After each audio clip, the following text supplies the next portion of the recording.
Got an ex-con lurking. How can you tell? Where'd you do time, boy? Hey, I asked you a question. Well, I'm gonna have to ask you to vacate. Why? I'm not hurting anybody. Yeah, well, it's my job to get your black ass out of here before you do. Listen to me, convict. I got 50 ways to make your black ass disappear, so when I say go, you better say how far. You got that? Morning, Sensei. So what the hell's going on here? Nothing.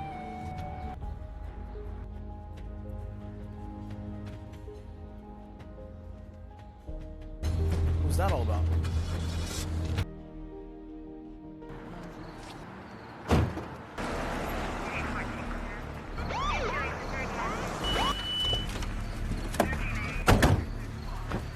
Why am I being arrested? Well, you ain't exactly being arrested just yet, but we're getting there. You got a warrant? Warrant? Now, why would I need a warrant? I just asked you nicely if we could search your residence, and you just said yes. Clear as day, and these fine officers all heard you. Put your hands on the car. Dude, believe me, you don't want to give him an excuse. Well, it looks like I got you now, convict. Who planted that gun? I ain't got to plant no gun to get rid of your black ass. You done lost your manners, boy. Hold his ass.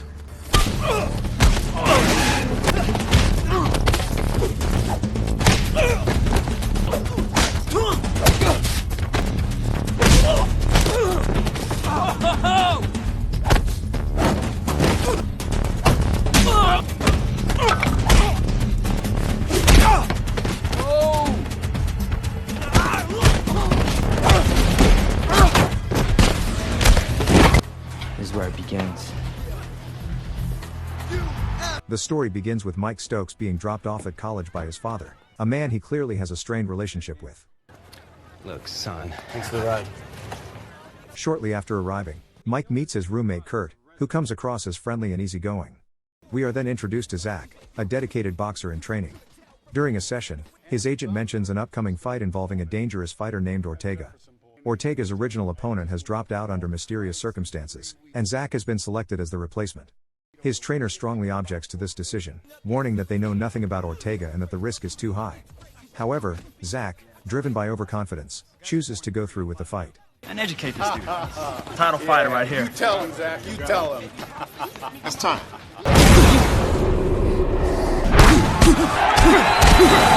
The fight ends badly for him. He is brutally beaten, one of his eyes swells shut, and he is ultimately knocked out cold.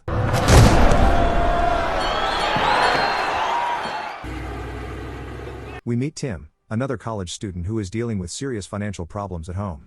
Since his father's death, his mother has struggled to keep up with bills, and the bank has issued a final notice to vacate their home.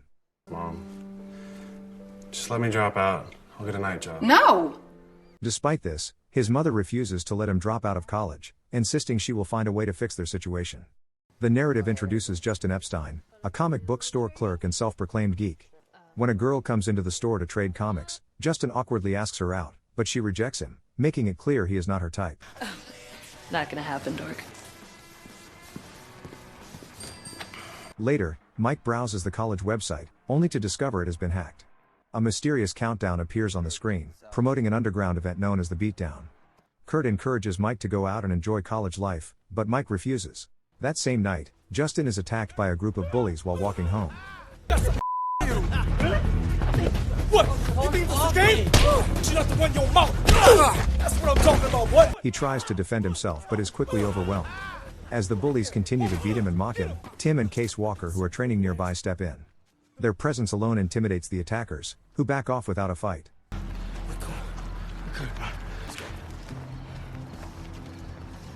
One day, Mike, who has a wrestling background, is approached by Max Cooperman.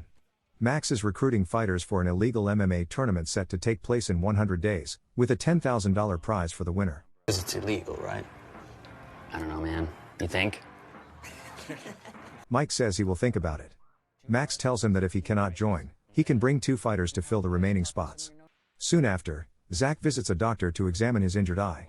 The doctor informs him that the damage to his retina is severe, and continuing his boxing career could leave him permanently blind. Devastated by the news, Zach struggles to accept his new reality. As he leaves, he overhears a conversation about the beatdown. I know. MMA is what boxing wishes it could be. Oh, I know, right? Ground and pound, baby. These guys could have me any day of the week. During a gym session, Mike is taunted by another student about his father leaving his mother for another man. Enraged, Mike attacks him. It's done for the day! When others intervene, Mike lashes out further and even punches the coach, resulting in him being expelled from the gym. Fueled by anger, Mike convinces Zach to join him, and they go to see Max to enter the tournament. Max asks them to demonstrate their skills. Nice. All right. I like the passion. After watching them fight, he tells them they have passion but lack proper training. He suggests they seek out Case Walker, a highly experienced fighter, saying that 1 day with him equals a month with anyone else. Mike and Zach track down Case Walker. They find him training, with Tim already under his guidance, and Justin also present as a trainee. When they introduce themselves and explain that Max sent them, Case initially refuses to train them and tells them to leave. Zach begins to walk away, but Mike stands firm, refusing to back down. You ain't too smart either. Impressed by their determination, Case takes a closer look and recognizes Mike as a wrestler and Zach as a boxer. He agrees to train them on one condition: they must pay him in blood, sweat, and money. He immediately puts them to work, pairing Tim with Zach for drills and assigning Mike a special task. Case demonstrates a precise punching technique by striking a suspended piece of paper and punching a clean hole through its center. You don't get it done, you don't move on to the next technique. Later, Max proposes that Case fight challengers at a bar to build hype for the tournament. Needing money, Case agrees. That night, Case dominates every opponent who steps up, defeating each one before they can last a full minute.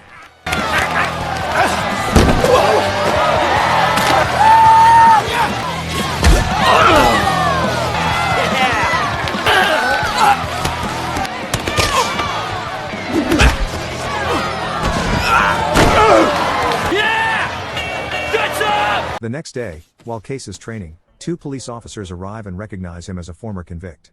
I'm gonna have to ask you to vacate. Why? I'm not hurting anybody. Yeah, well, it's my job to get your black ass out of here before you do. They order him to vacate the area. When the others arrive, Case abruptly ends the training sessions and tells them to leave. Determined not to give up, Tim comes up with an idea. He finds an abandoned building where they can continue training. We can make it our own dojo. Just have to pay the utilities, no rent. What do you guys think? I got an idea, fellas. How to get some equipment at a real bargain. Zach brings equipment from his old gym, and together they set up a new training space. They invite Case to see it. When he arrives, Max unveils a sign reading Case Walker's Combat Club. Impressed by their effort and dedication, Case agrees to continue training them. Let's get started. As training intensifies, the group grows stronger. One day, they arrive to find Case sparring with top Brazilian MMA fighter Lyoto Machida. It is revealed that Case was once at the top of the MMA world but disappeared 6 years ago. He used to be light heavyweight champion, dude. Him and Case used to train together in Brazil. In prison for 2 years. He got out on good behavior. Tim explains that Case spent 2 years in prison and is currently on probation. Tensions rise within the group when Mike and Justin clash. Hey, Mike, why don't you slip me your mom's number? I hear she's single. Hey. Case intervenes and tells them to settle their differences in the cage. During the sparring match, Justin manages to trap Mike in a hold. Refusing to tap out, Mike loses consciousness. The following day, Case asks Zach about his eye. Zach explains the extent of his injury. Doctor said I have a partially detached retina. Does this mean I can't train anymore? I ain't your daddy, man. If you want to risk going blind, that's on you. Case makes it clear that continuing to fight is Zach's choice, and he must accept the consequences. Meanwhile, Justin seeks revenge on the bullies who attacked him earlier. So what do you want? Kiss?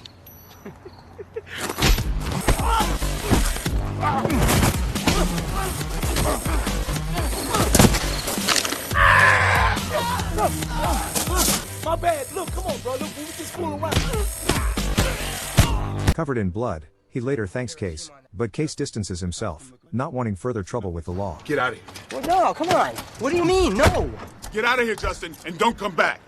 As preparations for the tournament begin, Max visits Case. At that moment, 2 police vehicles arrive and search Case's trailer.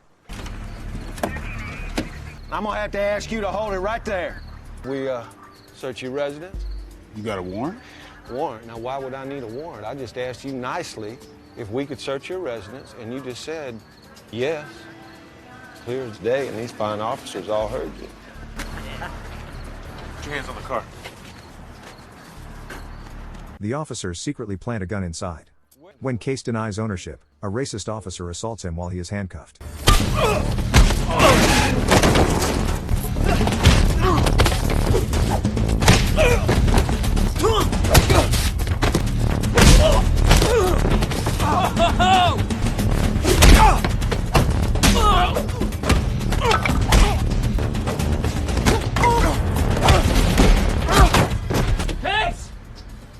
Case fights back and overpowers the officers, while Max records everything. Afterward, Max takes Case to the police station. Mike and the others wait anxiously. A lawyer arrives and reveals that the gun carries Justin Epstein's fingerprints, implicating him in setting Case up. Angry and betrayed, the group heads to the beatdown to confront Justin. The tournament finally begins, with Max hosting the event. Because they never back down.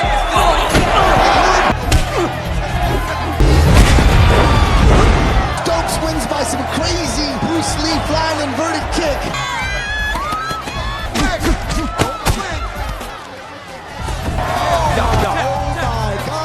All four fighters perform exceptionally well, winning their matches. Tim impresses everyone by finishing his fight in record time. Backstage, Justin repeatedly tries to provoke Mike, but Mike keeps his composure. As the competition progresses, Mike and Zach both reach the semifinals. They face each other, and Mike defeats Zach using an anaconda choke. Alrighty, tap. So taps. It's over. Meanwhile, Justin sabotages Tim by attacking his knee with a metal bar in the restroom, forcing him out of the tournament. This leads to the final showdown between Mike and Justin. Justin Epstein and Mike. Here we go. Come on, Mike. Not a crowd favorite here. Let's go. Epstein going for a guillotine. Oh, let's go. Guillotine. Red hot stone.